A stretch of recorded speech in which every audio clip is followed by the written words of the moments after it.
اور نبی پاک صلی اللہ تعالیٰ علیہ وآلہ وسلم نے فرمایا سحری کھایا کرو، سحری کھانے میں برکت ہے۔ اور اگلی بات سننی ہے آپ نے تو خوش ہو جانا ہے، سحری کو معمولی نہ سمجھے، سحری کرنا عبادت ہے۔ ہاں آپ مت سمجھیں کہ میں روٹی کھا رہا ہوں، یہ تو میرے سامنے دہی رکھا ہوا ہے، یہ تو سالن رکھا ہوا ہے، یہ تو اچار رکھا ہے، تو چپاتیاں رکھی ہیں۔ سحری کھانا عبادت ہے۔ آپ صبح اٹھے، آپ کی تو روٹین ہی اور تھی، تو 7 بجے کھاتے تھے، 9 بجے کھاتے تھے۔ یہ جو آپ صبح کھا رہے ہیں اٹھ کے سحری میں، اپنی مرضی سے تھوڑی کھا رہے ہیں، یہ تو کسی کے کہنے سے کھا رہے ہیں، یہ تو کسی کے بٹھائے بیٹھے ہیں۔ یہ جو سحری کا لنگر ہے یہ رب رسول کی رحمت کے ساتھ عطا ہوتا ہے، یہ کرم ہے، یہ اللہ رسول کے بٹھائے بیٹھے۔ کیا میرے رسول پاک صلی اللہ تعالیٰ علیہ وآلہ وسلم نے بات کھولی ہے، ترغیب و ترہیب میں حدیث ہے، اللہ کرے یہ کبھی چسکا لگ جائے، یہ والا مزہ آ جائے، تو پھر تو گھر میں دسترخوان نہیں بچھا ہوا ہوگا، پھر تو رنگ ہی کوئی اور ہوگا۔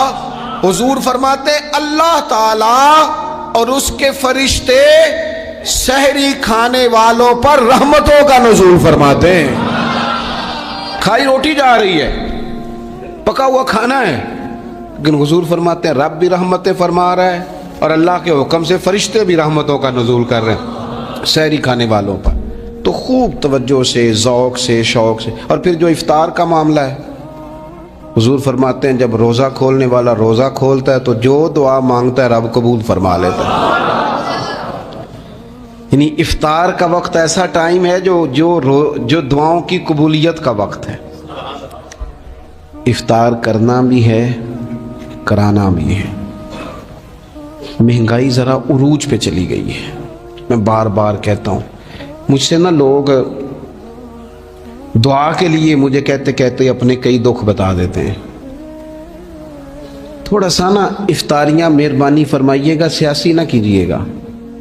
وہ جن سے مال لیتے ہیں، وہ جن کو مال دیتے ہیں، وہ جن سے ووٹ لینے ہیں، وہ جنہوں نے ووٹ لینے ہیں، اس بنیاد پر سحر افطار کے بندوبست نہ کریں رضا الہی کے لیے۔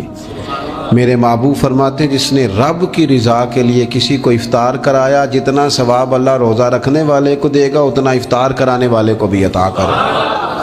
اور ایک حدیث تو آپ پڑھیں گے تو جھوم جائیں گے، سنیں گے تو خوش ہو جائیں گے، المعجم الکبیر میں موجود ہے۔ نبی پاک علیہ السلام فرماتے ہیں جس نے حلال کھانے اور حلال پانی سے کسی کا روزہ افطار کرایا نا، ذرا دیکھنا غریبوں کے گھروں کو جھانکنا، ذرا اپنے عزیزوں میں ایک نظر دوڑا لینا، ذرا رمضان کی نیت کر کے رمضان سے پہلے ہی غرباء تک راشن